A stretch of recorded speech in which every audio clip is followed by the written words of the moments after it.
సత్యమంటే గురువేనోయి, సౌఖ్యమంటే గురువోయి. గురునామ స్మరణం చేస్తే లోటే లేదోయి.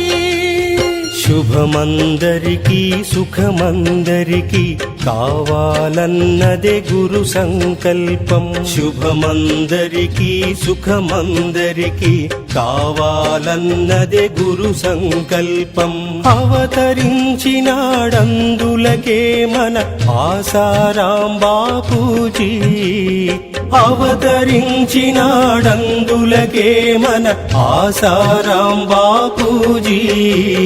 శుభమందరికి సుఖమందరికి కావాలన్నదే గురు సంకల్పం.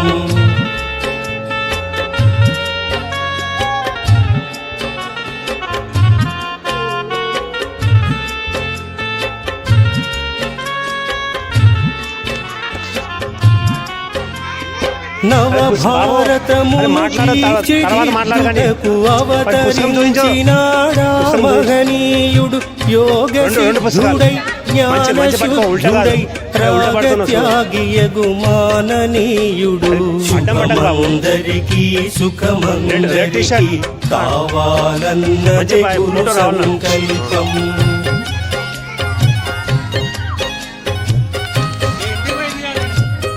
ఇప్పుడు పరీక్ష చేయాలి.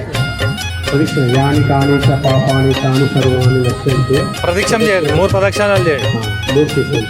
ధరణి పైన సద్ధర్మ స్థాపనతో నరులలోన సంయమన భావనతో జనమానసమున భక్తి నింపుటే. భక్తి శక్తితో భువిని నడుపుటే. శుభమందరికి సుఖమందరికి కావాలన్నదే గురు సంకల్పం. ఏదైనా మంచి చేస్తే భగవంతుడు ఆనందాన్ని ఇస్తాడు. అదేవిధంగా మనము ఏదైనా తప్పకుండా చేస్తే గుండె కొట్టుకుంటుంది.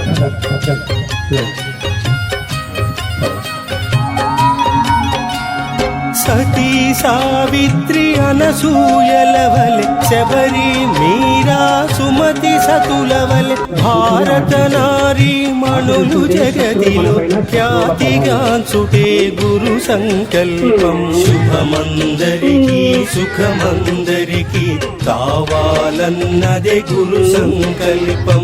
శుభమందరికి సుఖమందరికి కావాలన్నదే గురు సంకల్పం. అవతరించినాడందులకే మన ఆసారాం బాపూజీ.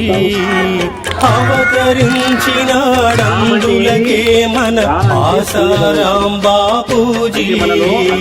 శుభమందరికి సుఖమందరికి కావాలన్నదే గురు సంకల్పం. శుభమందరికి సుఖమందరికి కావాలన్నదే గురు సంకల్పం. శుభమందరికి సుఖమందరికి కావాలన్నదే గురు సంకల్పం. దైవత స్తోత్రం నామార్థ సంయుతం యం పఠితం చ సంపూజ్య శోష్వమేధ ఫలం లభేత్. అంటే నారాయణ భగవాన్ దేవర్షి నాగుతో ఇలా అన్నాడు. బృంద అంటే తులసి మాతను ఇన్ని పేర్లు అన్నమాట. బృంద, బృందావని, విశ్వపావిని, విశ్వపూజిత, పుష్పసార, నందిని, తులసి, కృష్ణ, జీవని. అంటే ఇవన్నీ తులసి 8 పేర్లు అన్నమాట. ఈ సార్థక నామావళి స్తోత్ర రూపం పర్యంతం. అంటే ఎవరైతే తులసి పూజ చేసే ఈ నామాష్టకాన్ని పఠిస్తారో వారికి అశ్వమేధ యజ్ఞ ఫలం. అంటే అశ్వమేధ అంటే ఎన్నో పైసలు ఖర్చు వస్తాయి, కానీ పూజ చేస్తే అవన్నీ లాభాలు వస్తాయి. ఓం తులస్యాయ నమః. దండం పెట్టుకో. అయిపోయిందా?